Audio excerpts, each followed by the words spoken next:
I had a lovely church warden once who was a bit hard of hearing. I'm going to give him a Suffolk accent because it's more fun in a Suffolk accent. He said to me one day, after we'd known each other about 2 or 3 years, he said, "Nigel, I want to tell you that's the first sermon of yours what I ever heard." I said, "Really? Why is that?" "Well, I got a new set of hearing aids this week. I'm going back to the old ones next week." Well, I've joined the ranks at last of those who have hearing aids. And that's why I shall not be wearing a mask to take the service, because I notice that whenever I take it off, it also takes out my hearing aids, which is a bit of a nuisance, really. I must admit, I hadn't realised quite what I'd lost until I got it back again. I didn't realise that birds sing so loudly, or indeed so high. Well, yesterday I was walking out in the fields and I heard a skylark high above my head. For me, always the first sign of spring, of new hope coming. And I saw the skylark eventually. Often you don't. Way, way up in the sky. And I reflected upon why skylarks do that. They do it as a distraction, so that you won't go near their nests and destroy them. They hope that by singing so high, they provide, effectively, a no-fly zone, so that you don't go and trample on the nests of their young, but look instead at their beauty in the radiant blue sky. The blue sky on the Ukrainian flag symbolises freedom. The gold at the bottom of it symbolises the rich wheat and corn that they grow, producing so much. Ukraine is a place much on our hearts at the moment. Don't worry, I'm coming to the gospel reading and what it means, but I'm hoping to find a different way in for you. Listening is so important. Often we hear, but we don't listen. What we actually need, perhaps, are spiritual hearing aids or listening aids. That's what a sermon is designed to be, to fill in the gaps in your understanding, to provoke you to think, to pray, to act, to think thoughts that you might not have thought before, and to think either, "I don't agree with him, I'm going to turn off my hearing aids," or to think, "Actually, God is speaking to me in a powerful and different way." 2 years ago, I was supposed to be going to the House of Lords. Well, I'm going there this Friday. It's been put off for 2 years. I'm going for a special dinner to mark the 425th anniversary of the school that I went to. And knowing what I now do, they asked me if I would say grace. What a huge privilege.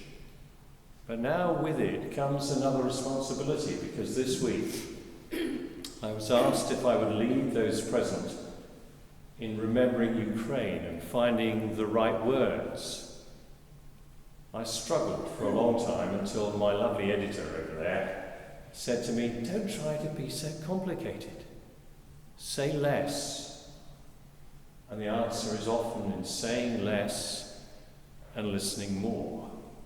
So at the end of this sermon, I'm going to invite you just to be silent for a moment or two, and I'm going to finish with some verses from a psalm. Well, what do you think of Ukraine and the bully boy tactics of a certain president in Russia, and the courage of a certain president in Ukraine, and the fights that they have put up and may lose or may win, is entirely up to you. This is not supposed to be about politics or necessarily about history, but it's worth remembering that the city of Kyiv is the spiritual centre of the Orthodox Church, not just for Ukrainians, but also for Russians and the Kyiv was founded long before Moscow. It's worth bearing that in mind. For during the Second World War, it was Ukrainians who bore the brunt of what the Nazis came and did when they invaded what was said to be Russia. They touched a sliver of Russia, but no more than that. It was the Ukrainians who suffered the most. And now they're suffering again. And we struggle to know quite how to respond and what we should do. Well, maybe time will tell. But let's turn to the Gospel reading. And we find there that Jesus is in much the same kind of situation. If you're not sure about the impact of it, think about the Russians invading England. Think about them taking the port city of Southampton and obliterating it, or the small seaside city of Brighton and starving it to death, or overrunning the outskirts, a small and insignificant place where no one of any value or worth lives, like Steyning. Well, it brings it home, doesn't it, when we transpose it into somewhere new. And although there aren't, of course, direct parallels between the Gospel reading and what's happening in the world at the moment, and we shouldn't look for them too hard, nevertheless, you may hear echoes and resonances. Here is Jesus, and some Pharisees come to him as some of the Russian KGB came to their counterparts in Ukraine to warn of various aspects of attacks and the invasion. The Pharisees came to him and said, "Run away from here, because Herod wants to kill you." Jesus' reply, "Go and tell that fox for me that I'm not going to be deflected. I have work to do given to me by my Father. Today and tomorrow I shall heal, and I shall look after those in my care. And on the third day," well, you know the resonance of the third day. And then he sets his face to Jerusalem, the capital city. And he says it's impossible for a prophet to be killed away from Jerusalem. Jerusalem has had a history of destroying those who come with uncomfortable words for them, words from God. And remember that the word prophecy really means speaking God's hard truth to soft human beings who don't really want to listen. And it is about listening. We need spiritual listening aids, and one of them is prayer. Why could Jesus say what he said so definitely? Yes, because he was God's Son, but because he was in constant touch with God. Be still and know that I am God. He believed that. He acted out of it. Things are not always black and white. Things are not always easy. President Putin has a very close relationship with the Russian Orthodox Church, who have a very difficult relationship with him. He believes in God, he says. Well, you may wonder what kind of God it is he believes in. Does he believe in a God who bullies? A God who invades other sovereign states? A God who believes in a false narrative of history constructed to suit what the hearer thinks? Or does he believe in a God of love? It's instructive to remember that President Zelensky started as a clown and has become a president. You may feel that the reverse has happened elsewhere. I couldn't possibly comment. But however we feel, we know that people are hurting and people are suffering.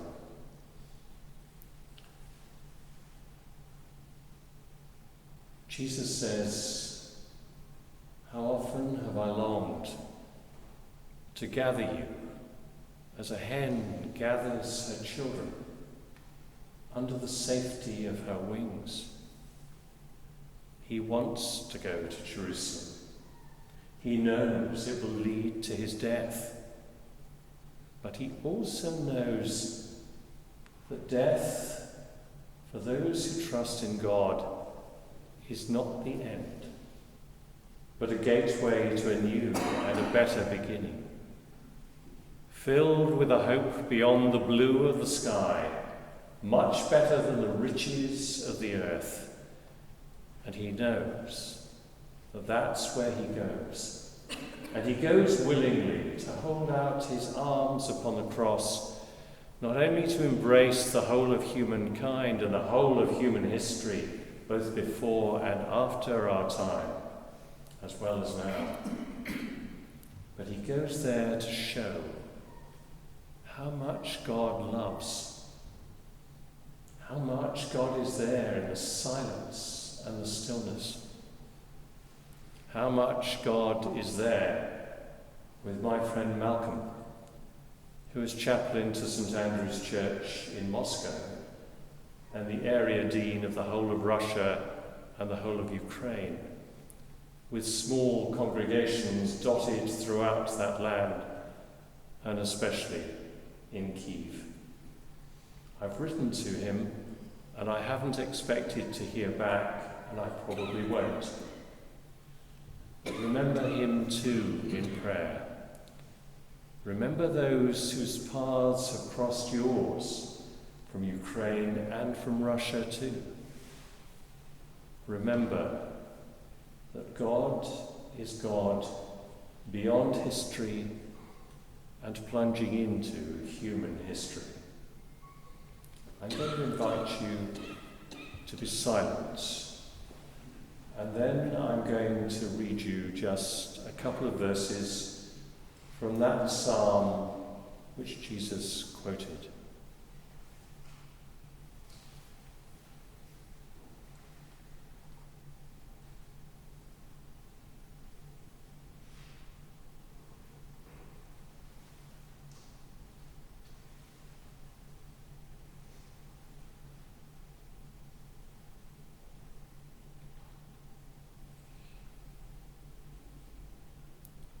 Psalm 57. Be merciful to me, O God.